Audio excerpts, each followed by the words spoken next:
From Mr. Nova Scotia Know-It-All, Bruce Nunn, right after this. In the seats, more room in the aisles. The world's two biggest manufacturers of passenger jets. Crucial decisions for the future of air travel. Airbus and Boeing, and the fate of giant aircraft they call super jumbos.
Giant companies, Europe's Airbus industry and America's Boeing, fiercely compete for the bulk of the world's airliner business.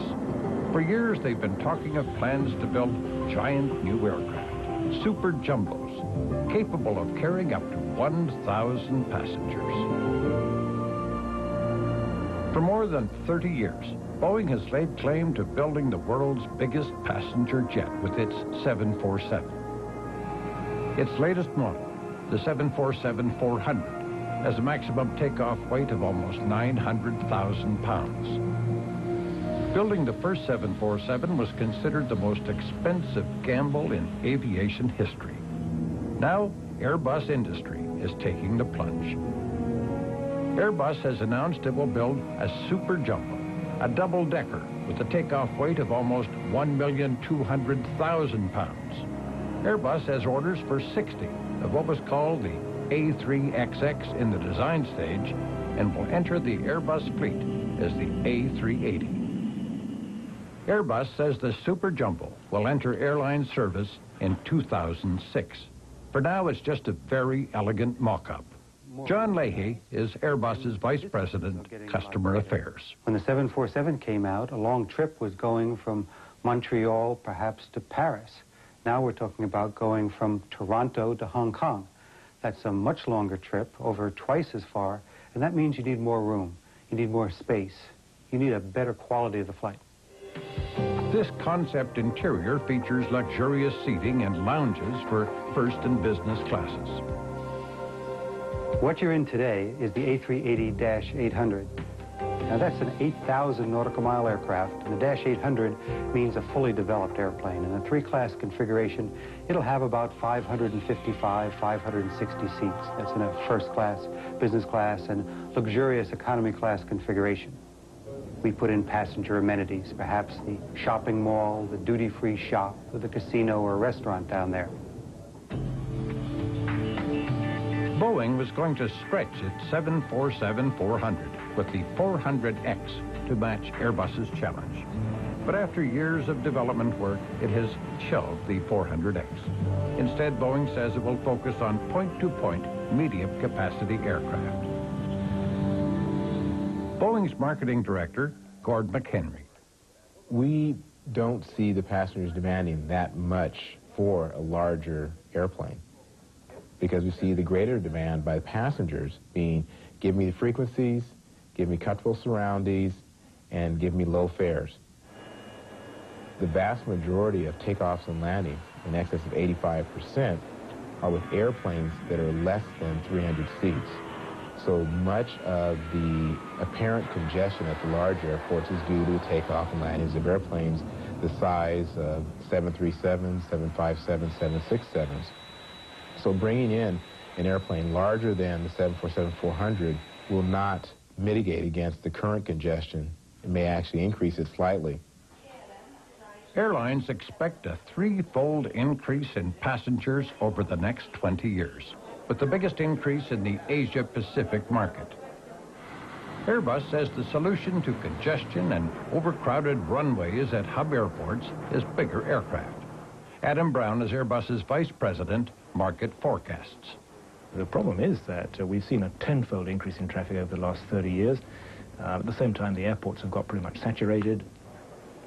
In Europe, we've seen, over the whole year, more than 30% of all flights being delayed more than 15 minutes. And there's no technological breakthrough on the horizon that's, at the stroke of a wand, going to change that situation. There has to be a big airplane out there, and the A3XX is our solution to that problem. Paul Proctor of Aviation Week magazine. Boeing has proven, and forecast and proven, the fact that more people want to go directly from a town like Manchester, England, to Miami, rather than go through hubs. I guess the determining point is going to be how hard it is to get these airplanes into the big hubs and how much people really want to fly through hubs.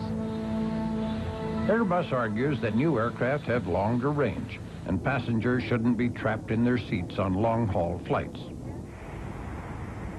In the 21st century, we're going to be flying longer distances. People don't like to stop. Now, when the 747 and other aircraft of that generation were designed, we were talking about 5 or 6 hour flights across North America or across the North Atlantic. When you get into 14, 15, 17-hour flights, the whole dynamic changes. You need a vehicle that's more like a cruise ship. You need room to get up and walk around. You need the chance to change your environment. You need a chance to stretch your legs, get out there and feel better about the travel experience. Boeing built a mock-up and developed computer imagery of its proposed 400X. It planned sleeping berths in the area above the main cabin. Now it's going to leave the prestigious high-end super jumbo market to the competition. I think it's really important to understand that Boeing has never said there's not a market for an airplane larger than the 400. We've always said that it's a very small market which will take over 20 years to develop. Because an all-new airplane, under our business case, would be very difficult, if not impossible, for us to make money. Boeing executives think Airbus is overambitious, especially when it talks of ultimately stretching its super jumbo to carry 800 and more passengers. Walt Orlowski is Vice President, General Manager of Boeing's 747 program. There will not be a demand in the next 40 or 50 years for an 800-passenger airplane. There would not be a sufficient demand. If we were building a brand new airplane like Airbus is doing, the number's got to be a lot larger. They've got to be able to sell 600, 700 or more airplanes. You know, selling 600 or 700 over a 30-year period ain't going to do it. The market for this aircraft is about 1,550 units. That's including over 300 freighter versions. That's over the next 20 years, and we had expected to split that in the market, maybe 60-40, with the Boeing 747X. Now, I understand they've just withdrawn that aircraft from the market, so I guess we're going to have most of this market to ourselves, much as the 747 had that market to themselves for about 30 years. Jet airliners have been a hit with passengers for half a century, and Boeing was in on the ground floor. Its 707, the world's first successful jet airliner, entered service in 1958. Veteran Boeing test pilot Brian Weigel. Well, the passengers were so taken with things. I remember everybody was astonished at the lack of vibration. It was so smooth. Gypsy Rose Lee, she was on that flight from Miami to New York, and a lot of other notables. But however, the thing that she announced to the reporters that met her in New York was that the most marvelous thing about them was the flush toilets. And it's true. Those were the first airplanes with truly flush toilets. Passenger capacity expanded dramatically in the early years, then stopped 30 years ago with the 747. Now Airbus plans a family of super jumbos. Some will have double the capacity of a 747. In our forecast, we have a category of 500-seaters, 600-seaters, 800-seaters, and 1,000-seaters. At Airbus headquarters in Toulouse, the dice have been thrown. The company says it will spend $11 billion bringing the super jumbo into production. There are about 12,000 airliners with more than 100 passenger seats flying today. In 20 years, there could be 20,000. Airbus and Boeing are gearing up for a competitive battle with countless billions of dollars at stake. Next.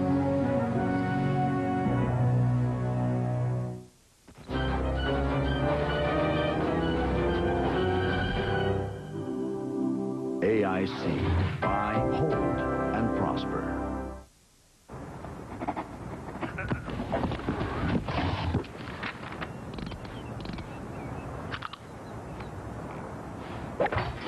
Just because you're not always smart with your money doesn't mean you can't be mostly smart with your money. Especially now that there's the 25 grand in your hand contest at MSN Money. Just go to the RRSP section and answer an easy question. You can enter every week to win $25,000. Enter before February 28th at msn.ca.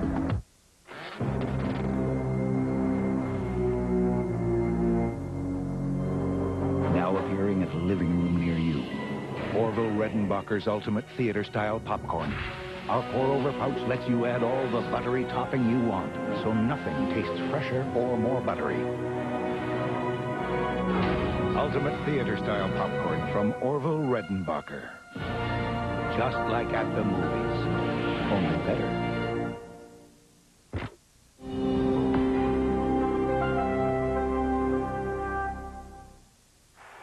Right on target.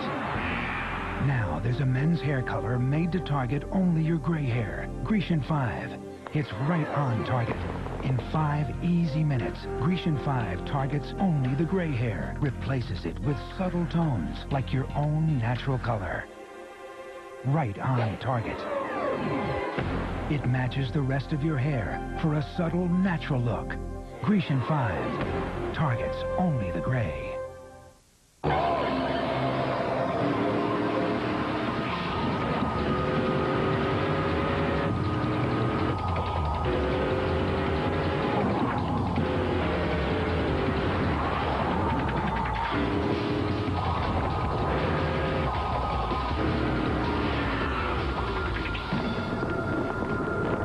Your turn. Are you a Type S personality? Introducing the new TL Type S from Acura. Life is sweet, have a taste. It's Swiss Chalet's delicious honey garlic chicken, served with our grilled garlic breadstick. Just $6.69 for a limited time. Life should taste as good as Swiss Chalet. Saturday.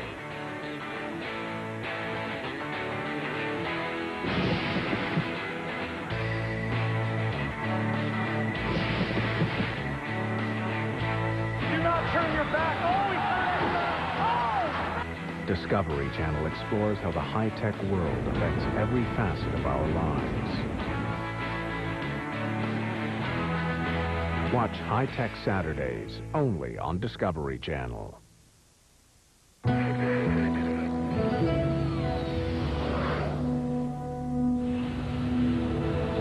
Boeing's biggest new aircraft since it created the 747 3 decades ago is the twin-engined 777 that entered service in 1998.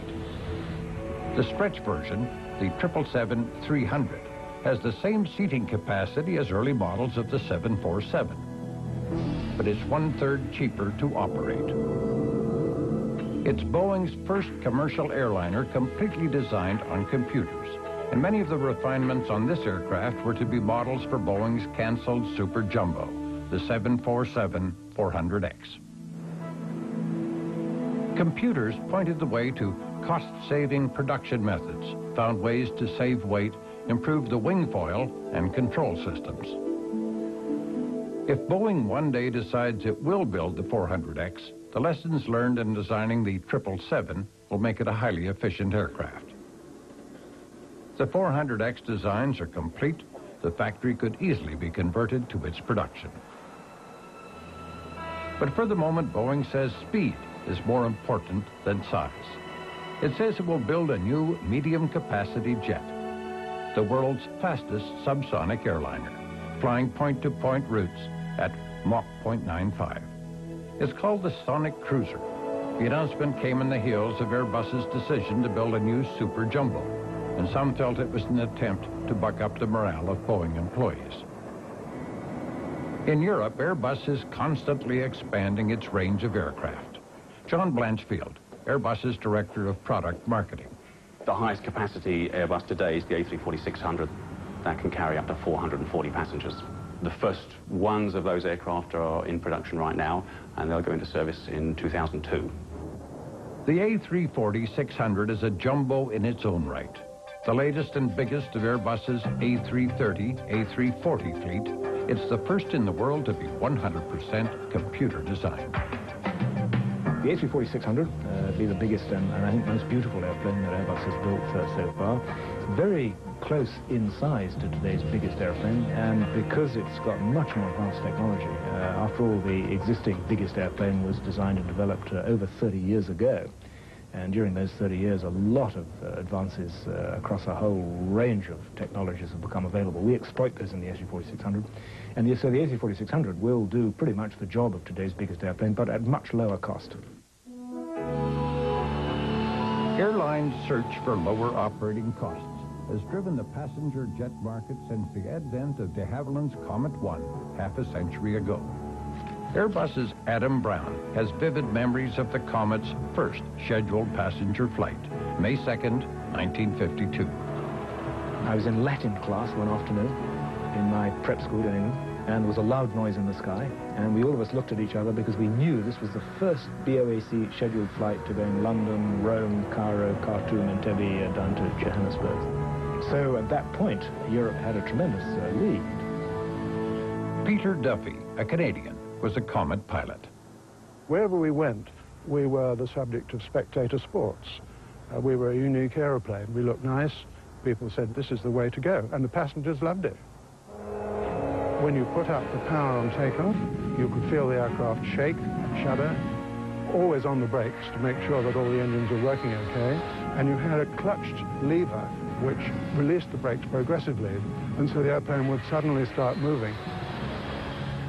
The crew on the Comet 1 was a captain, a co-pilot who did the navigation. He'd leap out of the right-hand pilot seat at about 20,000 feet on the climb and do the navigation, and then leap into the seat on the descent. And if it was his turn to do the landing, he'd do the landing as well. We didn't have navigational aids like GPS, inertial navigation. We were navigating by sextants.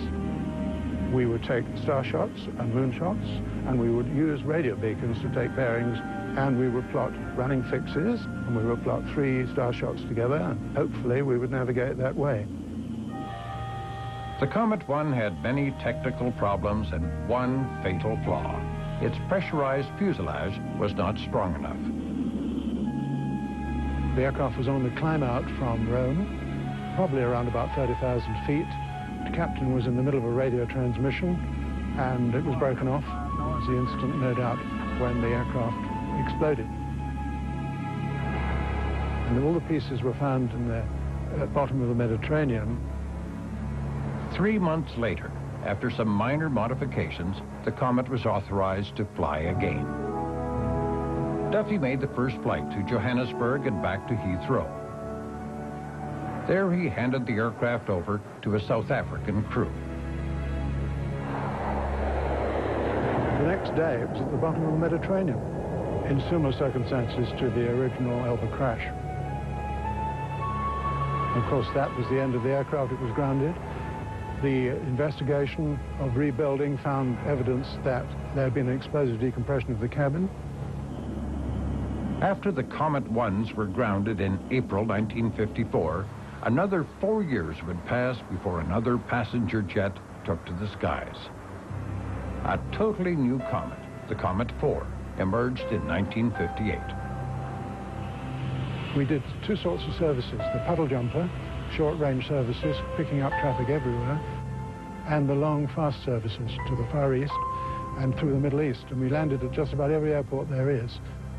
These days, airlines are seeing the virtue of getting aircraft on a point-to-point basis without going through hubs and not necessarily on the longest routes. Oh, hi, Bob. Hi, Peter. How are you? Peter Duffy and a group of Comet enthusiasts are helping to restore a Comet 4 for the Seattle Museum of Flight. Bob Hood is in charge of the project. When the airplane was new, it had 22 first-class passengers and 59 tourist class. Now, that for that day was a large airplane. Wow, this really looks something. Quite different from when you saw it last. Incredible, too, is it had marvelous performance on high-altitude short fields. What we are doing here is attempting to make the airplane look exactly as it did when it first entered service. Starting with the floor and working our way up, we are going to reproduce the exact situation using new fabrics and using everything that a passenger would have seen who'd gotten into the airplane at that time.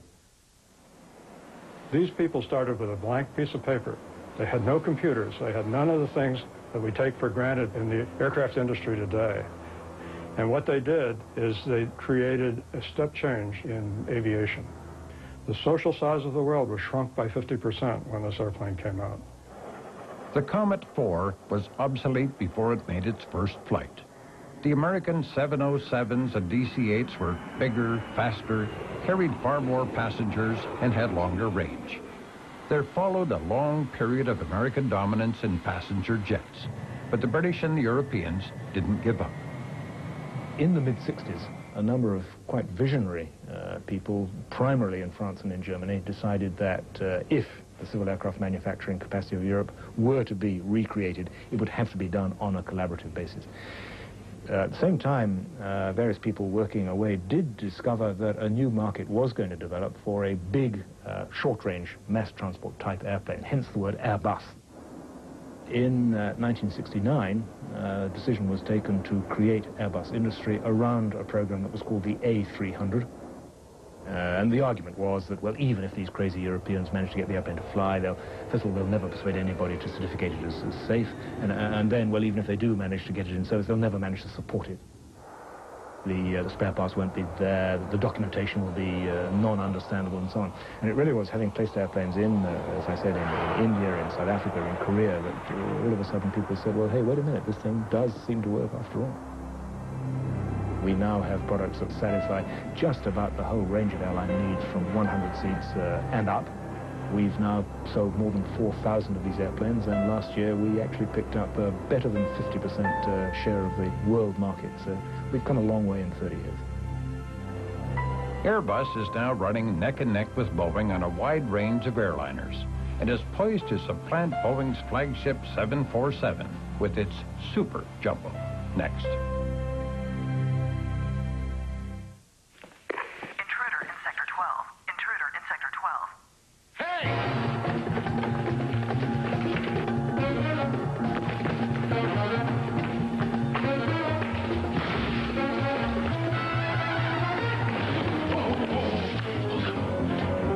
Security software protect your whole business? Sector 12 now secure. Not just pieces. Ours can. eTrust Security Software from Computer Associates.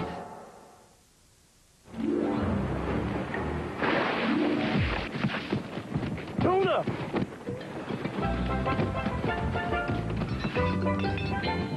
A tuna sandwich just isn't a tuna sandwich without the tangy zip of Miracle Whip.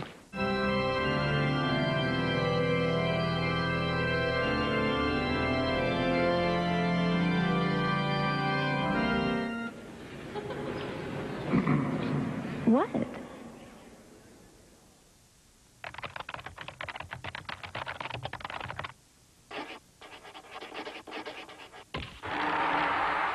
At Merrill Lynch HSBC, new clients get this special offer. Visit mlhsbc.ca/offer now.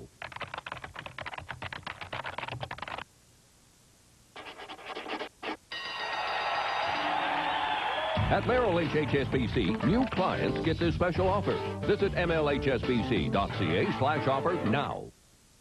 Atlantis is waiting. January 29th, Disney's Atlantis, The Lost Empire surfaces on Disney DVD and video. To celebrate, Walt Disney Home Video invites you to experience Hidden Worlds Week on Discovery Channel, January 28th to February 1st. Watch the programs, and when you see Discover Atlantis, The Lost Empire sweepstakes commercial, call the toll-free number or log on to Discovery's website, exn.ca. It's your chance to win Disney's Atlantis, The Lost Empire on on Disney DVD, and a family trip for 4 to experience the mythical Atlantis Paradise Island Resort in the Bahamas.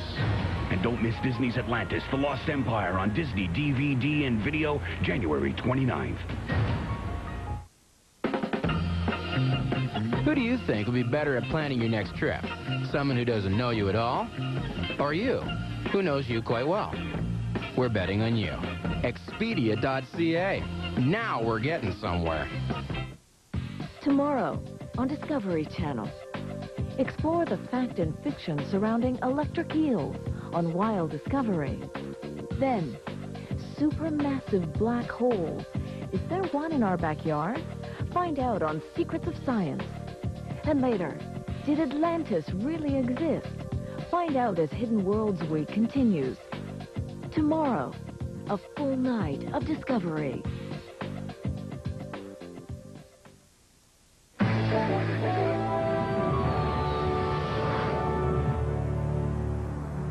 Toulouse, in southwest France.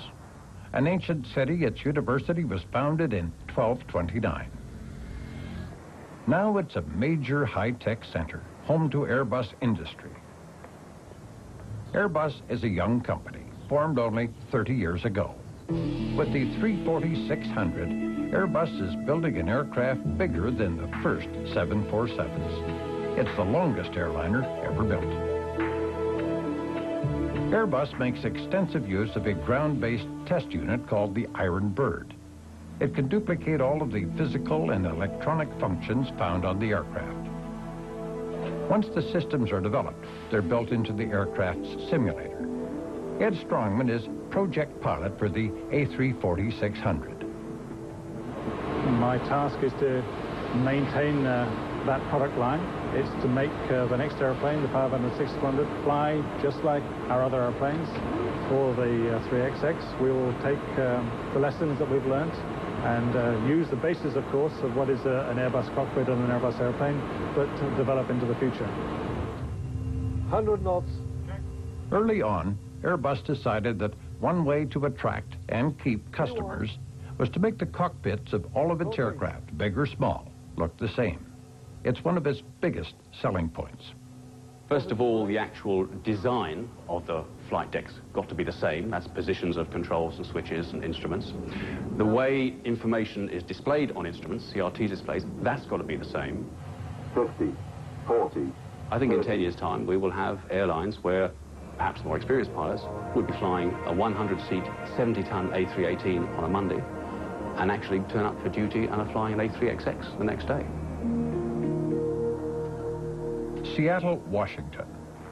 Boeing has been making aircraft in the area for 85 years. It's the most experienced airline manufacturer in the world. Since it acquired McDonnell Douglas, it has no domestic competition. Boeing put a great deal of expertise into the design of the cockpit of its 777. It would have been the model for the cockpit of its canceled Super Jumbo. John Cashman is Boeing's chief test pilot. In the 777, we actually started an engineering cab of this sort about 5 years before the first delivery of the aircraft. Flight decks are continuously evolving in their functionality. So we are now adding features in the 777 that were not originally there and will be worked into all our fleet. And as the flight decks start to come together, which is our goal, then that training goes down. So commonality between the flight decks is extremely important and one of our major goals in flight deck design. Everything is designed to ease the workload of the pilot and co-pilot in the now standard two-man aircrew. Boeing's passenger jets of today can trace their ancestry to the big jet bombers of the 1950s. In that era, Boeing, on its own, developed the legendary 707 as an aerial tanker to accompany the B-52. Retired engineer Joe Sutter has had a role in the design of every Boeing airliner, beginning with the 707. The jets were coming on, the B-47 and B-52, and Boeing could see the advantages of jet-powered. The B-52 produced an engine that could go onto a commercial airplane. They began studying jet transports They built a prototype 707 called the 367-80. I did the aerodynamics work on that airplane, then worked on the 707 project. And the 707 really made commercial air travel. It made it affordable to many people. The 707, I think, started the jet age. Joe Sutter's design was enormously successful. The Dash 80, the 707 prototype, is still maintained in flying condition at Boeing. Test pilot Lew Wallach was working up B-47s and B-52s. Then he switched to the Dash 80. To me, it was a real thrill to fly the Dash 80 because it was so new and so revolutionary as far as transport airplanes were concerned. The Smithsonian Institute, which actually owns this airplane now, says it's one of the most significant airplanes in the world. It started all the series of 707s, 727s, 737s, 747, 757, 767, and 777 airplanes. I used to particularly enjoy taking the senior pilots out in the airplanes. They'd never flown before. Put them in the left seat, the pilot's seat, show them how to start the engines, taxi out, have them take off, fly for maybe an hour, hour and a half. And they were always a little apprehensive maybe at first, but by the time you would land and they got off the airplane, they had a grin on their face from ear to ear. Passengers accustomed to bouncing through the sky on noisy, low-flying piston aircraft found vibration-free jet travel a revelation. But aircraft purchases are driven by economics, and airlines found jets cost half as much to fuel and maintain. Because they were fast, they could make more flights. Airlines could make money on the 707 even when they lowered fares. And so air travel across continents and oceans became available to millions. But Boeing didn't stop with the 707. The next move for Boeing was a step into the unknown, building the world's first jumbo jet, the 747. Joe Sutter was named chief engineer on the project. He's known throughout the industry as the father of the 747. The 747 came into being because Pan American was the big long-haul airline of the U.S. and in the world at that time. Juan Trippe, who was chairman of Pan Am, was a real visionary, and he decided the way to really make this go is to seek a much bigger airplane. They asked me to set up a small group to study a large airplane. When we started the airplane, and we were seeking 350 passengers, the first thought of the engineers were, well, just put two decks, one on top of another. The engineers working for me decided that was the wrong way to go. In the early 70s, everybody thought the supersonic transports were going to take over the world. So we had the added pressure of building an airplane that would start out being a good passenger airplane, but if the supersonic airplane took over, the airplane would have to be a good freighter. That caused us to wonder, how do you load the freight? And one way to load the freight is through a nose door, and that produced the fact that we had to put the cockpit either above or below that freight deck. We chose the upper position for many reasons. Brian Weigel was co-pilot for Chief Test Pilot Jack Waddell on the 747's maiden flight. The whole world was watching. But I think it was one of the most thrilling things you can ever do. And on the first takeoff, and to get this airplane in the air, and with this huge mass of people watching, to say nothing of television of all kinds.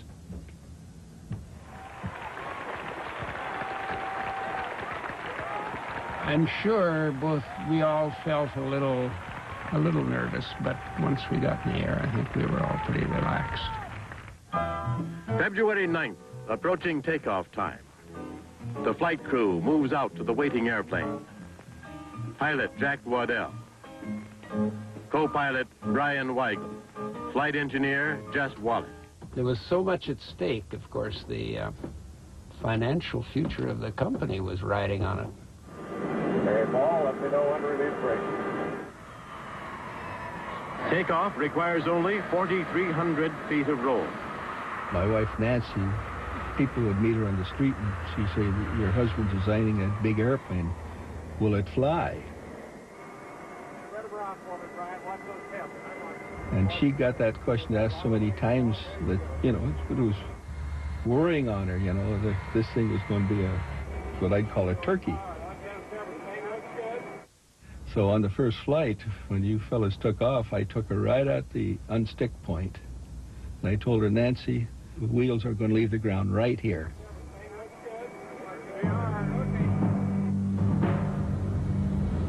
And they did.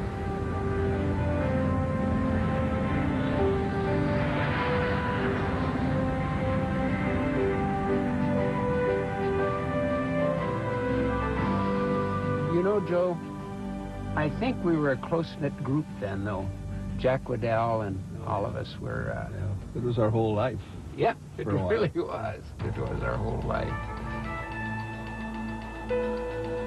The 747 was a truly revolutionary aircraft. Its engines had twice the thrust of any built before. It had the first inertial guidance system, fully powered hydraulic control systems. It was 30% cheaper to run than the 707. Airlines could make money when the 747 was only half full. So it started out a little bit large, but as the economy grew up, it just made its own markets. The cost of flying a passenger, they were about 30% lower than, say, the 707. The 747 has undergone constant revision. The newest models have a digital cockpit for a two-man crew. Redesigned wings with winglets to reduce drag at the tips, carbon brakes to reduce weight. Newer engines have added 1,000 miles to the aircraft's range with lower fuel burn and reduced toxic emissions. But now there are questions about the 747's future. After years of design and engineering, the 400X has been dropped. And now the 747 must confront its first real competition, Airbus's Super Jumbo. Next.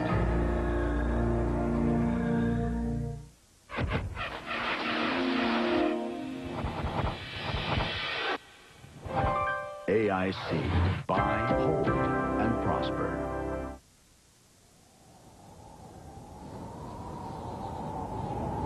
There are 4 major oil companies that sell gasoline in this country. 2 have their world headquarters in Texas, 1 in Holland, and 1, the one you're looking at right now, in Calgary, Alberta. Now, which one do you think has a better understanding of what you have to drive through this winter? Super clean winter gas, only from Petro-Canada. You have to live here to get it.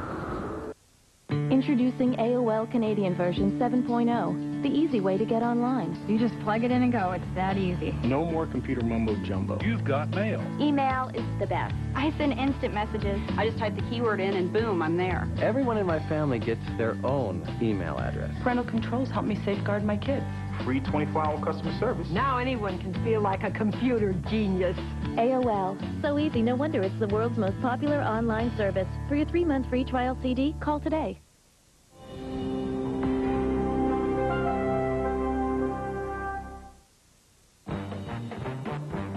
Behind the mask, behind the scenes, behind the desk, one man gets behind it all. That's it.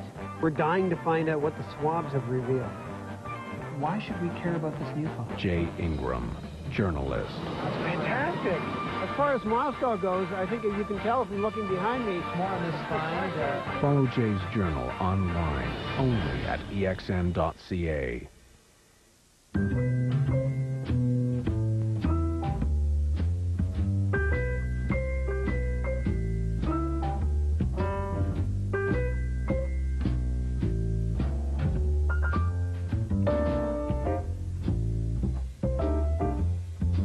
Olivieri, a fresh take on tradition. Discover our fresh pasta and sauce.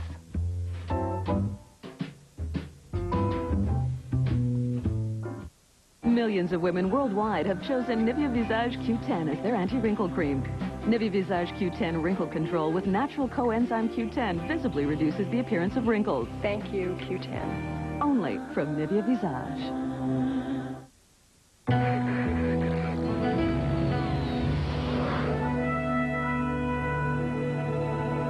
Designing and building a sophisticated new aircraft is a daunting and expensive task.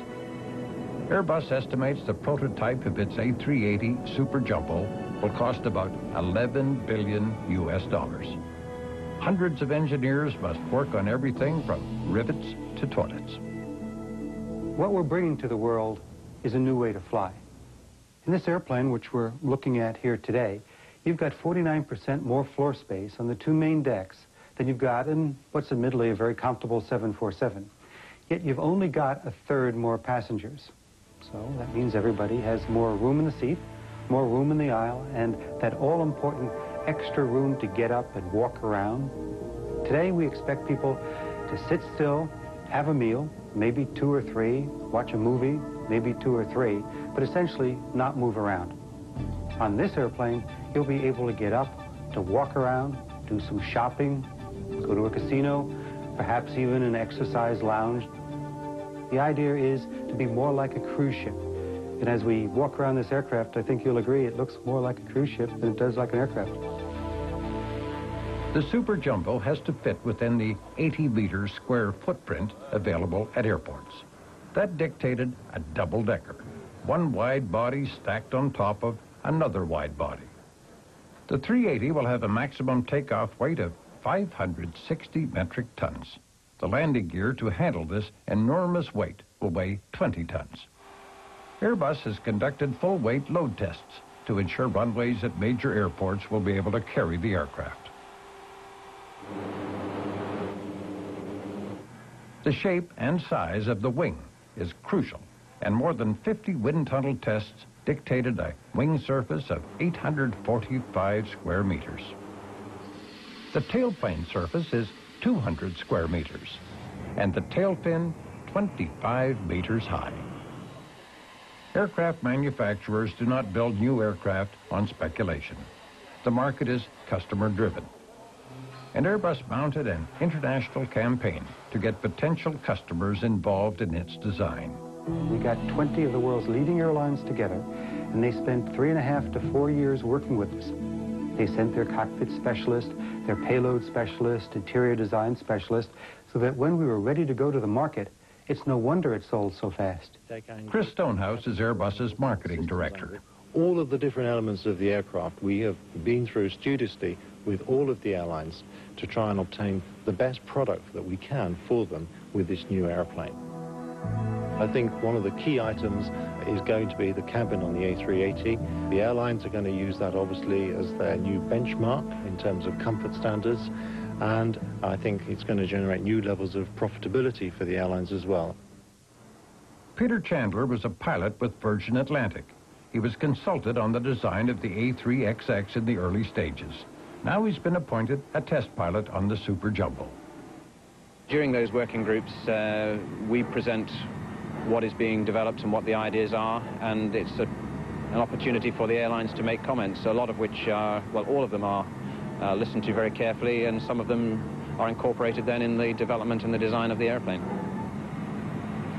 The way a new airplane is developed, it's a mix of inputs, so there will be the basic performance inputs from what is required of the airplane, its size, its payload, its range. Where the test pilots come into it very much then is, for example, from the avionics and the displays, even through to then looking in the simulator to develop the flight control laws. There are 2 final assembly plants for Airbus aircraft, in Toulouse and in Hamburg, Germany. With partners in 4 countries, Airbus has evolved a diversified but highly efficient manufacturing system. Dennis Dempster, Airbus's product marketing director. We have factories in Spain, France, Germany, and the UK.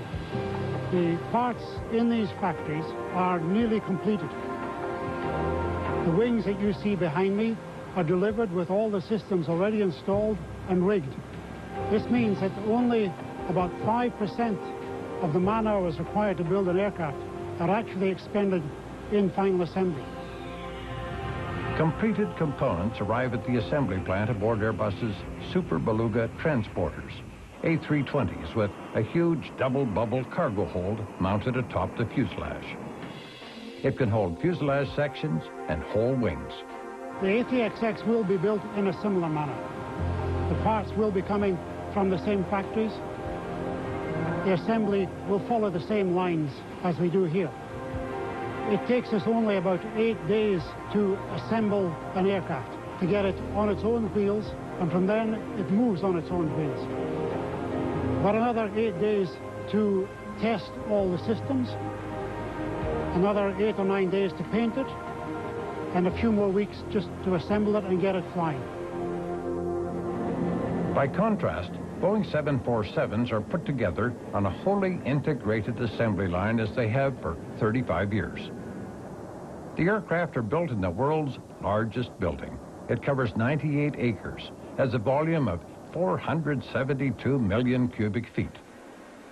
Jack Jones, Boeing's Director of Operations, runs the 777 and 747 factory. We have 6 million parts that go on a 747. About 2.5, 3 million of those parts are fasteners. There's screws and bolts and rivets and things like that. So the challenge is getting all those parts to come together every time we build an airplane. That is what we call final body join position. It is where all the major wings and major body section components are actually pulled together, joined, and form the airplane. The now abandoned 400X would have competed head-on with the Airbus Super Jumbo. It would have seated about 650 passengers with room for some luxury features. Tom Wagner, Deputy Director, Product Marketing. We have a substantial amount of space in the aft half of the airplane above the passenger compartment that today is not utilized. That unused space offered Boeing engineers and designers opportunities for innovation. But those plans are now on hold. The 400X would have been relatively easier and a less expensive project for Boeing. But Airbus offered a bold new aircraft, Boeing a reworked older aircraft, and the orders went to Airbus. Next.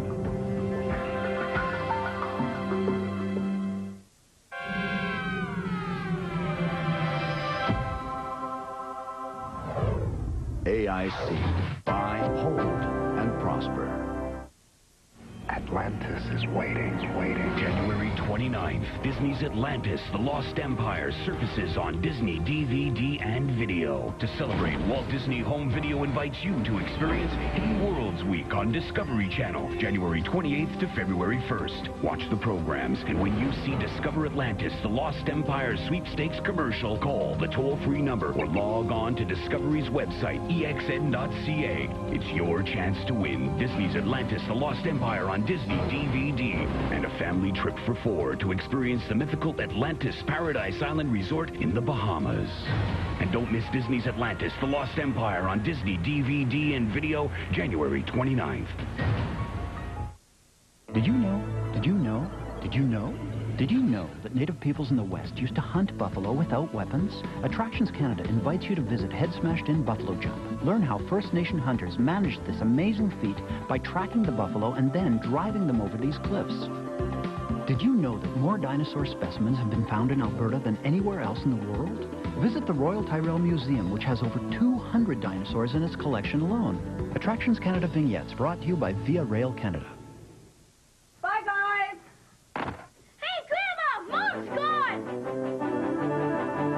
McCain Deep and Delicious Cakes.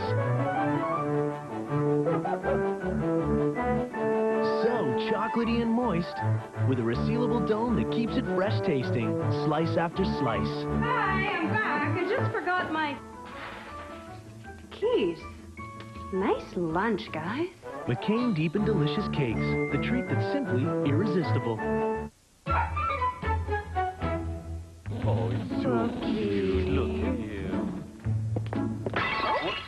Oh, puppy. Look at the mess you made. You're so cute. Oh, the puppy. Oh.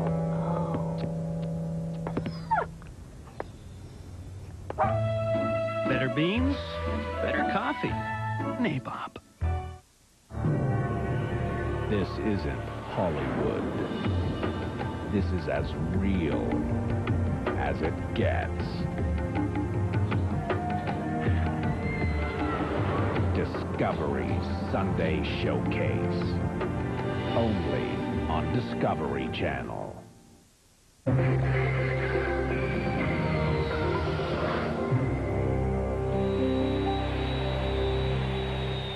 With thousands of new and bigger aircraft entering airline fleets, the strain on airport infrastructure, already severe, could well become unmanageable. Airbus contends its super jumbos won't add to the problem. There is a general, quite a widespread view that the very large airplane is going to cause problems at the airport. But the problems at the airport are not going to be caused by the airplanes. The problems at the airport are going to be caused by just the sheer throughput of passengers. If you imagine a situation with 3 times as many travelers as today, that means 3 times as many check-in desks, and 3 times as many ticket desks, and 3 times as much baggage handling, and 3 times as many customs and immigration. So the big airplane, provided it's designed so that it's compatible with the design of the airports, and that's why we're being very, very careful with the 3XX, provided the airplane is compatible with the design of current airports, we think it's part of the solution. I think for the economy class passengers, things aren't going to change a whole lot. In fact, I think it may even get worse because they're going to feel like they're back there packed like cattle.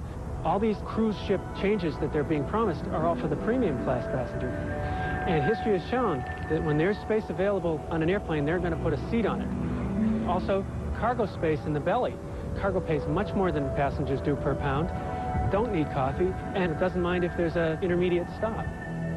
To Boeing, the decision to abandon its Super Jumbo was dictated by economics. We do not believe the market over the next 20 years will be large enough to justify the development costs for a new airplane.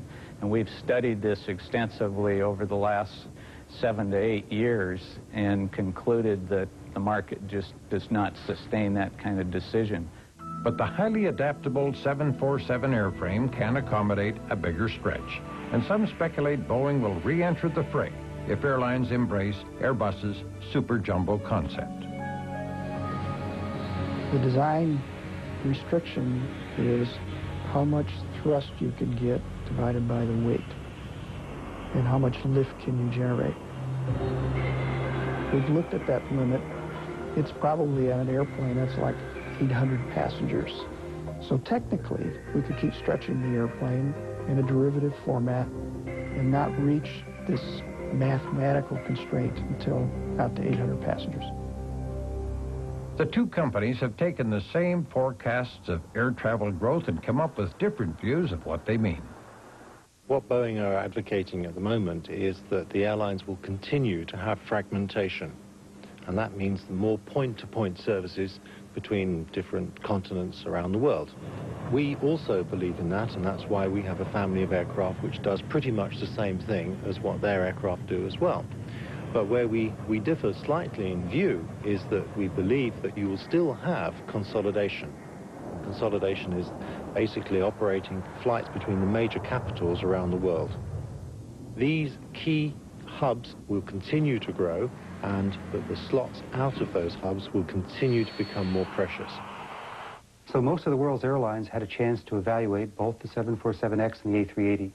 Over the last 8 to 9 months, it's been unanimous.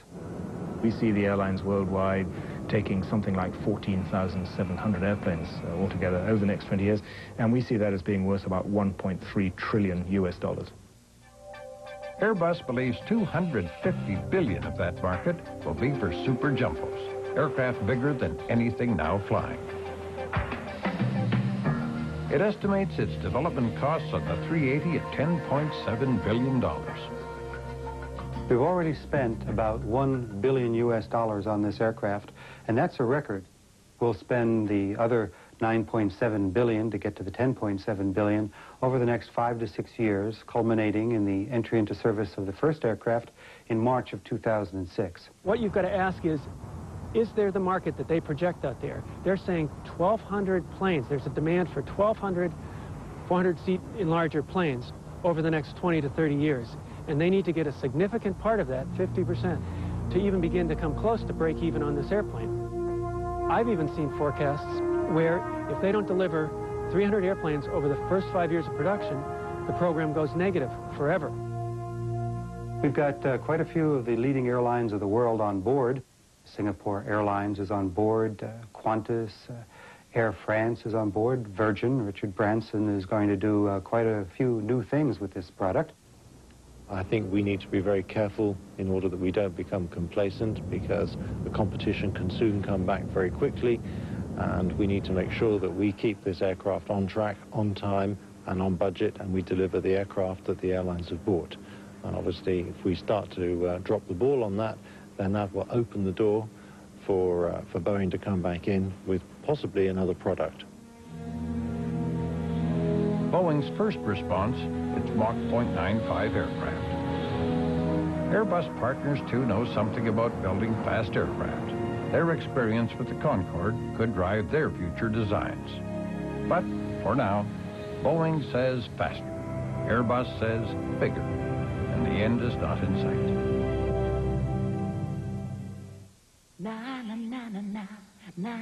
If you have a light